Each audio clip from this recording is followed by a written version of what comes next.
this extends more broadly. I saw the Labour government's talking about, they're going to reduce crime. Street crime is up very significantly. And one of the reasons it's up is that it's not really being dealt with by the police. I mean, I had my car broken into a few years ago. Window smashed. There was a CCTV camera right above it. I called the police. I had to email the police. Well, here we are. Chris Williamson is interviewing Konstantin Kisin of the Trigonometry podcast, and they are talking about the absolute state of the UK. And frankly, I find it sad to make these videos because I have a personal connection with the UK myself. I've never mentioned it in other videos, but my first ex-wife is English, and we have 3 kids together, and so they are, our kids are all American, UK, and Belgian nationals. And I've been to England many times. Her family are from the south coast of England, originally from Portsmouth, extremely working class. But her parents, her father in particular, escaped a life of working on the docks and moved up and out. But so yeah, I find it sad. I always liked visiting England. Been there many times. Visited with the family and all that. Been to London many times, of course. It's very easy to get to from Brussels. You just get on the fast train, go through the tunnel. But these days I don't even have any desire to visit. It's really too bad. And it is just going to hell, the absolute state of the country. It has been allowed to happen. It's not like people say, oh, things are getting bad. No, things are being allowed to get bad, and the policies are in place which actively make it bad. So let's see what Konstantin Kisin has to say. I do like him in general. I appreciate the work he is doing, but in my opinion, he just does not go far enough. But let's get into this interview and see what he and Chris Williamson have to say. At the moment, I think it's. I really do. I love this country. I really do. But at the moment, I feel like. Have you ever heard that Mickey Flanagan joke about going to Brighton? So Mickey Flanagan's a very famous, very successful British comedian, and I remember he did a show in Brighton, and he talked about the contrast between London, the big city, and Brighton, the seaside town that he comes in. He went, you get on the train in London, you're really stressed, and you get on the train, it's full, it's packed, it's uncomfortable, and then you get off at the station in Brighton, you smell the sea air, and you can feel the ambition just draining out of you. It's kind of how I feel about the UK.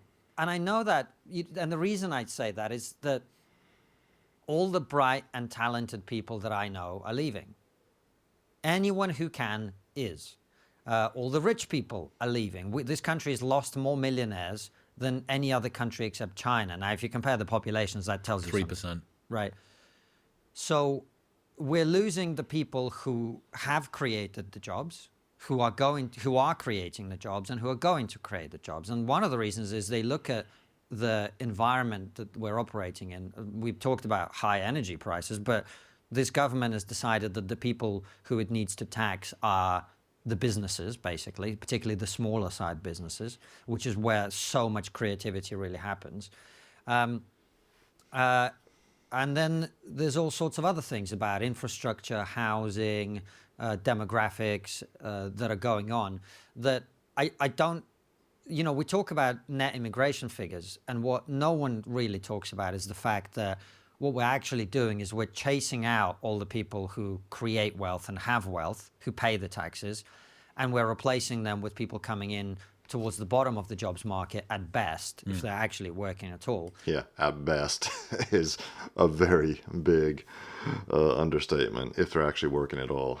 Replacing them with a lot of so-called asylum seekers and migrants who have come to leech parasitically off what is, I don't want to say the rotting corpse of the UK. It's not quite that bad yet, but it's the failing state of the UK. And so your net immigration figure of 900,000, that includes you having lost some of your best people and replaced them with people who are not contributing. That's very interesting. Yeah, net doesn't account for the cohorts that have gone and the cohorts that have come in, and it's probably not like for like. Yeah, and so everyone I know who actually had a successful business that's portable, they're moving to Dubai. They're moving to America. They're moving to all sorts of other places. And what they say is very simple. Well, look, I want my kids to go to a school where they're not taught that they're trans. I want to pay reasonable taxes, which in some places is like 0%. I want clean, safe streets, which you do not have. Mm-hmm. You know, I don't go on the tube very much these days, just from and I'm not in London that often, actually. And I went on the tube the other day. During daytime, it was like, I don't know, 5, 6 o'clock. And there was kids running absolutely rampant all over it, jumping over barriers, not paying, pushing each other on the escalators, smashing the stop button, like really causing genuine nuisance. And I watched the staff watch them jump over barriers and do nothing. Right. I got some data. Recent data reveals a 56% increase in tube crime, with thefts up by 83% and robberies doubling in 23-24. And this extent... Jesus, that's some pretty bad statistics. Absolutely abominable. Yeah, again, one of the reasons I'm just not interested in visiting London. I've been many times, but the last time I was there, it was at least 10 years ago. At least, probably closer to 15 years ago now. Because just the absolute state of it. Like, who needs that? Who needs that in their life? And more broadly, I saw the Labour government's talking about, they're going to reduce crime. Street crime is up very significantly. And one of the reasons it's up is that it's not really being dealt with by the police. I mean, I had my car broken into a few years ago. Window smashed. There was a CCTV camera right above it. I called the police. You can't call. I had to email the police because they don't answer the phone unless it's like, someone's been misgendered or something, and they emailed me back saying, we've investigated. We can't find anything right under a CCTV camera. Here's your crime reference number. There was a viral video that you probably would have been seen of a guy who deliberately left a bike on the street with a geolocator directly outside of Scotland Yard. Yeah, he got nicked.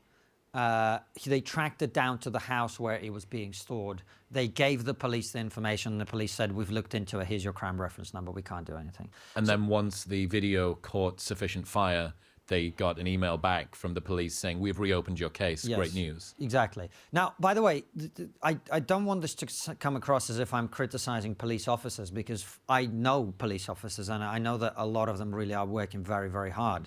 But the priorities and the resources they have set from above don't seem to manifest themselves in this kind of low-level crime being addressed. Now, you might say, well, there's some kids not paying for the tube, who cares?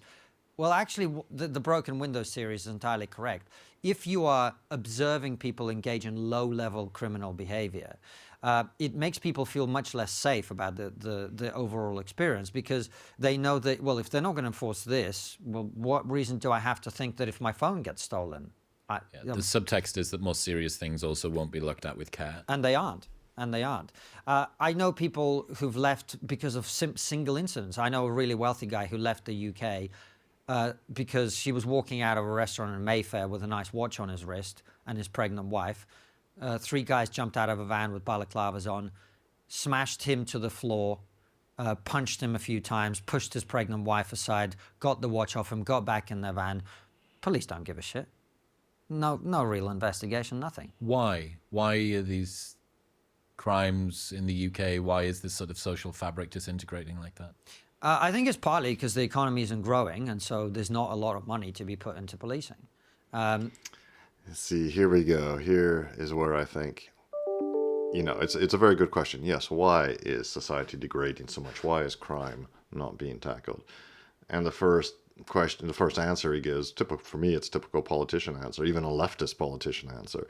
Well, there's not enough money in policing. Is that really what the problem is, Konstantin? Really? And when you think that net zero is the way to prosperity, i.e. driving up energy prices because you want to feel green or whatever, you want to reduce Britain's contribution to global climate change from 2%. Oh yeah, or yeah, it's the economic situation. Is that what's causing this? Yeah, the economic situation is a problem. Going towards net zero and CO2 emissions, of course, is a problem and ridiculous, especially if you do it by destroying your energy system, which is happening in my country. It's happening across Europe. Germany's done it to itself. Belgium's shutting down its nuclear reactors. I think it's due to shut down a couple more this year, which won't leave many. It's suicidal. It's absolutely suicidal. And also very anti-green, because nuclear power plants don't emit CO2. The whole thing is ludicrous. To 1%. You know, that's the great ambition. Well, then you're not going to have money. And when you don't have money, you can't pay police officers. And when you don't have police officers, people engage in crime. I mean, this is just to add additional context for the northerner in the room. This is in London. Yeah. I think the UK has the 6th biggest economy in the world. I heard this really phenomenal explanation, which is the UK is not the 6th biggest economy in the world. The UK is a very poor country attached to a very rich city. London has the 6th biggest economy in the world. No one gives a fuck about Newcastle. No one cares. Yeah, that's probably true. London does not care at all about Newcastle or other northern cities, or just cities outside London for the most part, I'm sure. You could probably say the same about other countries and their capitals, but it's probably especially stark in England, or in the UK in general. Absolutely sad. It's tragic. It's tragic. It's not, I wouldn't say, because I don't like to black pill, I don't like to be black pilled. I wouldn't say it's irreversible, but strong action needs to be taken very, very soon. And the kind of action, you need someone with a stomach to take the kind of action. I'm not talking about anything violent necessarily, or at all, in fact. I'm just talking about strong action needs to be taken for the people, for the English people, for the Welsh people, for the Scottish people, But I can't imagine, certainly no establishment politician is going to take the action or even suggest taking that kind of action, the strong, resolute action that needs to be taken. The kind of action that needs to be taken, like if you're at war, basically, that kind of action. Again, I'm not saying anything violent or calling for anything violent. I'm just saying strong action needs to be taken. And I can't imagine any politician even suggesting taking such action. Not even Nigel Farage, who's like the latest great hope with his Reform UK party. Well, maybe, but I think you're going to need someone a lot more radical, let's put it that way, a lot more willing to say what needs to be said and to demand that the right action be taken. So let me know what you think in the comments. As I said, this is just a bit of a taste of Konstantin Kisin. I do appreciate what he does, but if you go on and if you continue listening to this clip, it's on Chris Williamson's channel, you'll see that, in my opinion, he says some of the things that are wrong, but he doesn't get down to the real problems. I think we all know what they are, but I'll be discussing them in other videos, as I always do. In the meantime, if you like this kind of content, please like and subscribe. Feel free to leave a comment. I read all the comments, and I even reply to quite a few. So I do really appreciate the back and forth. And I will see you in the next video.